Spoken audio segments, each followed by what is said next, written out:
Buenos días, en ese tiempo fue en el 1982 que tenía como más o menos 12 años que se había fundado las dos R's. Como miran, así más o menos estaba, pero en el 82.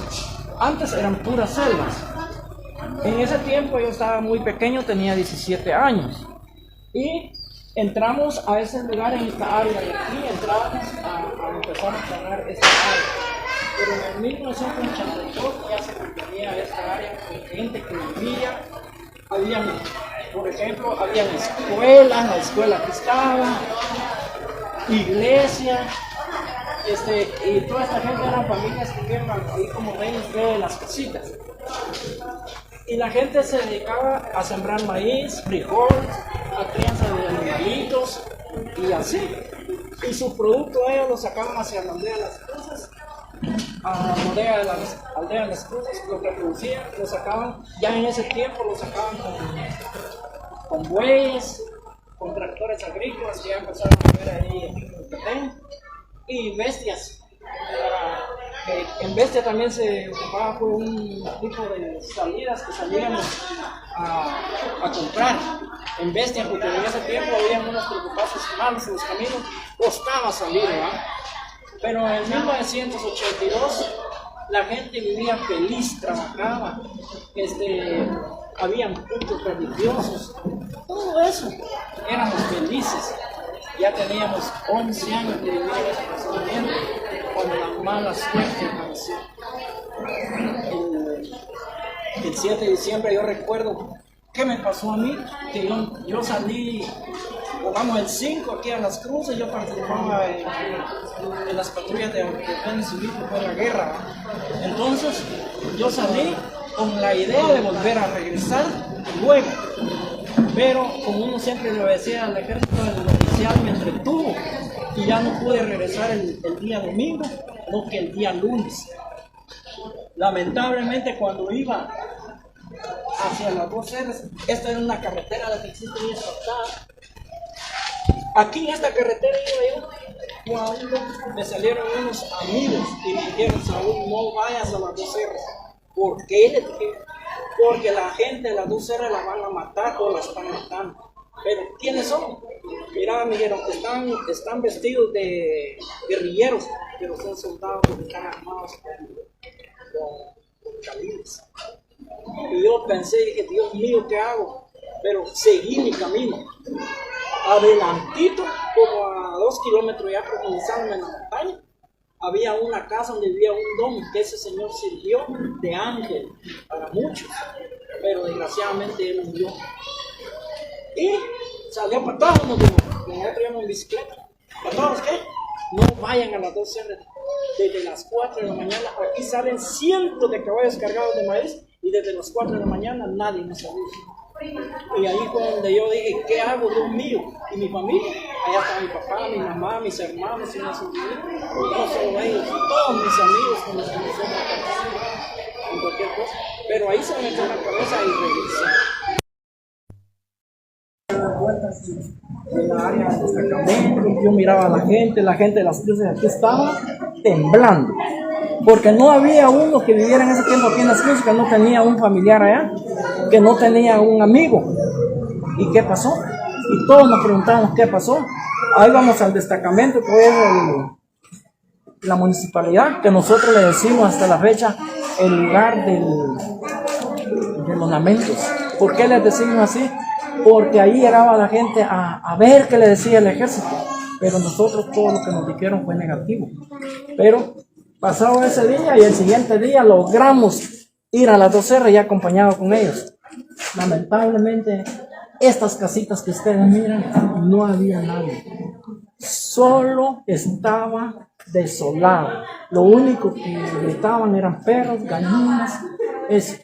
Me recuerdo yo cuando llegué a mi casa, que es esta área de aquí, solo miré una mancha de palomitas que volaban en el aire, que eran de mi hermanito. Es lo único. Y ahí nada había. Incluso me escapé que me mataran. Porque cuando llegamos, como iba al ejército, yo me fui corriendo para la casa. Desgraciadamente, cuando miré, iban unos soldados detrás de mí en un burro. Y cuando yo iba a entrar así para adentro, yo los miré y me paré. Y me dijeron, ¿no vas a ir allá adentro? No, le dije. Entonces me pasaron ellos y se fueron solos. ¿Y qué? Gracias a Dios iban otros más y se metieron conmigo.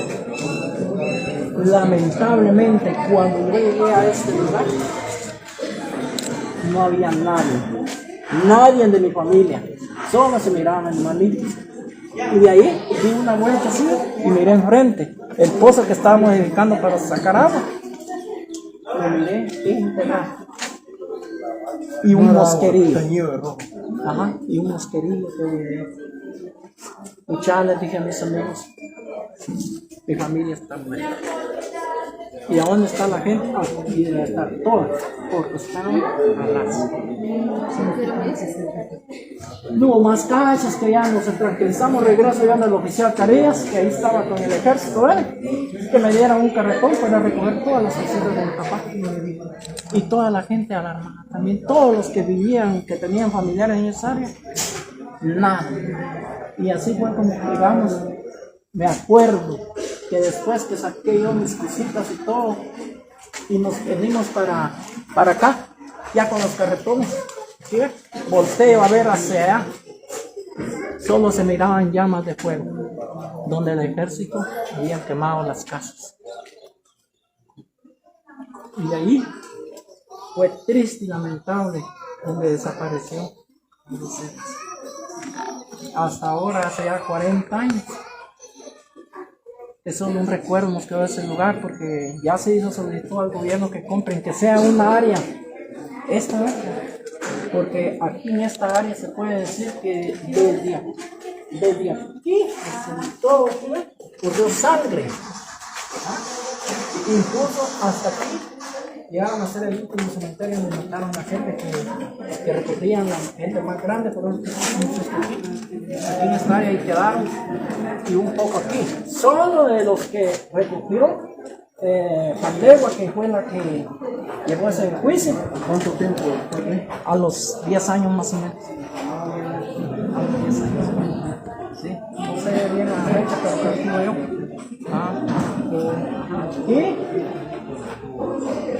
Pero hay una sugerencia. Eso fue que yo, como a los 3 meses, echando un viaje para allá a traer maíz, porque después subieron quienes se apropiaron de todas esas milpas, ¿verdad? Familiares y así. Eché un viaje yo allá cuando me dijo un amigo, Saúl, ¿qué? Páreme. Y vamos a subir allá en la montaña, ¿va? Una subidita, pare, ¿qué? ¿Te quiero enseñar algo? ¿De veras? ¿Sí? Eso fue triste para mí. Vení, me bajaron y me llevaron así para adentro de la montaña. Cuando voy viendo un cabezal de seres humanos, cabecitas. Habían chiquitas, grandes, de mujeres y de hombres. Se notaban las de mujeres porque se miró ahí el pelo largo donde estaba la cabecita, ¿no? Allí lo muy menos habían 40 muertos. Que esos solo Dios sabe cuando pasó el fuego. Eso no lo sé. Hay una mujer también que... Y entonces y ahora nosotros pues hacemos esto, les cuento cómo fue la vida de las 12, más o menos, jefe de campesina y trabajador. Ajá. Entonces yo, gracias, y no sé si ella quiere agregar algo. Continuamos acá a través de las noticias que se tengan. ¿Cómo recuerda usted ese trágico? Una señora que recuerda su tragedia en 1989. Para nosotros fue lamentable. En ese tiempo tenía 12 años. Mi papá el día domingo hizo turno en el destacamento militar. Hizo turno aquí en Las Cruces porque siempre patrullaba. Y como él viajaba siempre a la parcela a darle comer a los animales, le dijo a mi mamá que iba a ir a la parcela. Le dijo a mi mamá, no debería ir porque usted está desvelado, le dijo. Pero si no voy, le dijo, los animales se aguantan hambre, le dijo. Se fue él con mis 2 hermanos. Mi hermano tenía 13 años, el más grande, y el más pequeño tenía 5 años. Como yo siempre me iba con ellos a la parcela, yo me quise ir. Mi papá iba un caballo y mi hermano llevaba una yegua. Me dijo mi hermano, ¿vas a ir? Me dijo, sí, le dije yo. Usábamos unos palos grandes que nos montábamos para irnos a las bestias. Mi mamá me dijo, no vas a ir, me dijo, porque yo tengo que lavar y me tienes que cuidar el niño. Y yo no le hice caso, fui y me subí al palo, mi hermano puso la yegua ahí, entonces mi mamá agarró un chicote y me dijo, te vas a quedar, ya te dije. Así fue como yo me quedé, si no yo también me hubiera ido con mi papá y mis hermanos. Eso para nosotros fue terrible porque mi mamá quedó solo con dos hijos pequeños. El más grande era mi hermano y ahí estábamos 4 hembras y un varón que quedó de 9 meses. Para nosotros eso fue difícil porque en ese tiempo mi papá tenía su parcela, él tenía caña, él sembraba de todo. Él tenía su carreta de bueyes que ahí transportaba su producto para acá, para Las Cruces. Y para nosotros pues terminó todo eso, porque se quedó mi mamá solamente con nosotros. Todas hembras, todas pequeñas. La gente nos decía que no lloráramos, que no dijéramos qué había pasado con ellos, porque a ellos la guerrilla se los había llevado. Eso era lo que nos decía la gente. Pero nosotros sabíamos muy bien que no, porque mi mamá fue 2 veces al destacamento a hablar con el teniente Carillas y le dijo que qué era lo que estaba pasando, que para qué él tenía tanta gente si no velaba por la gente que estaba allá. Y le dijo, mira mujer, le dijo, que tenía que ir tu marido allá, le dijo, si hizo turno aquí, le dijo, ¿qué se puede hacer allá? Le dijo, porque trabajamos, le dijo mi mamá, tenemos animalitos, le dijo, porque de eso nosotros nos mantenemos, le dijo. Y por eso él tenía que ir, le dijo, pero si usted, le dijo, sabía que eso iba a pasar, ¿por qué no le dijo que no fuera? Le dijo, no, mi hija, le dijo, si tu marido, le dijo, yo lo conozco, le dijo que es un hombre cristiano, le dijo, y es un hombre cabal, a él no le va a pasar nada, le dijo. No tengas pena, que a él no le va a pasar nada, le dijo. Además, le dijo, vos sos una mujer cristiana, te diría Dios, le dijo que en la tarde van a regresar, le dijo. No regresó mi papá, mi mamá volvió a ir al otro día temprano. Y él mismo le dijo, mira mi hija, le dijo, de ayer te daba cuenta yo, pero de ahora ya no, le dijo, ya no sé qué pasó con ellos, le dijo. Esos ingratos, le dijo, no obedecieron las órdenes que se les dio, le dijo. Desde ahí nosotros supimos que no había sido la guerrilla, sino que había sido el ejército que había hecho esa maldad. Muchas gracias. ¿Cuál es su nombre? Vitalina Pérez. Caballero, doña Vitalina, muchas gracias. Caballero. Bueno, continuamos acá. Señor, ¿usted también quiere contar la historia? No. Buenos días. ¿Cuál es su nombre? Mario Velázquez Miranda. ¿Qué recuerda usted del 7 de diciembre de 1982? Uno de las sobrevivientes Yo le familiares de recuerdo las que víctimas. fue doloroso, porque yo aquí estaba. Y aquí estaba cuando nos avisaron que la masacre que hubo en las 2 R's. Y luego con el movimiento, ¿verdad? Aquí en el pueblo, ¿no? Entonces yo casi en ese tiempo acababa de venir aquí. Y ya estaba haciendo patrulla, turno.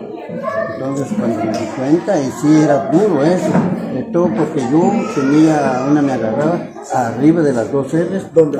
Sí, arriba del grupo de los Arriadas y de los Salazares, como vi que estaba diciendo Saúl que había el grupo con, yo pasé ahí después como a los 15, 20 días, pasé que fui a ver a mi parcela, ahí se miraba el lugar donde les mataron a los de del grupo Salazares, que son de Oriente. Ahí estaban los hombres tirados, mira. Todavía este hueso me pinta en la bota, los sombreros, los pantalones con cintos, ahí tirados, mire, como que aceite quemado hubieran tirado ahí, solo moscas verdes estaban ahí. Y al otro lado de la calle, ahí masacraron las muchachas, hasta embarazadas les violaron, dice, pues yo no lo vi, pero pasamos a ver el huesamento que estaba tirado ahí, eso sí, yo lo vi. ¿Sí? Entonces, y luego salió el comentario que no había sido el ejército.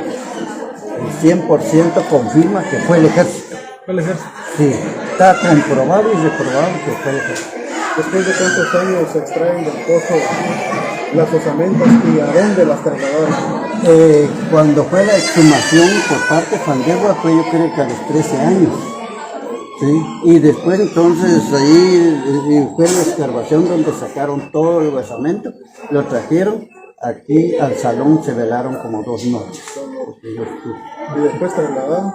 Después le trasladaron, yo creo, no, esto fue después. Hubo un gran proceso para hacer esto.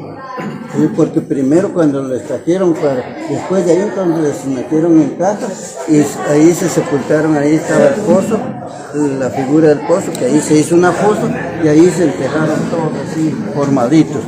Entonces después gestionaron los muchachos de las víctimas para hacer esto y esto, esta casa. Esta que se mira acá. Sí. ¿Cómo se le denomina esta casa? Ahí está el letrero que dice cementerio, las cruces pequeñas, casa de reflexión de las dos R's. Casa de reflexión de las Sí, dos ahí R's. está, mire. Es esta la casa de Sí, reflexión. esta es la casa de reflexión de las dos R's de la masacre. Y ese monumento que está allá es donde están las cajitas. Sí, todo eso ahí están las cajitas, ahí están los letreros, ahí. Sí. Muchas gracias. ¿Cuál es su No nombre? tengo pena, estamos para informar porque, bien como dice, somos uno de los fundadores también. ¿Cuál es su nombre?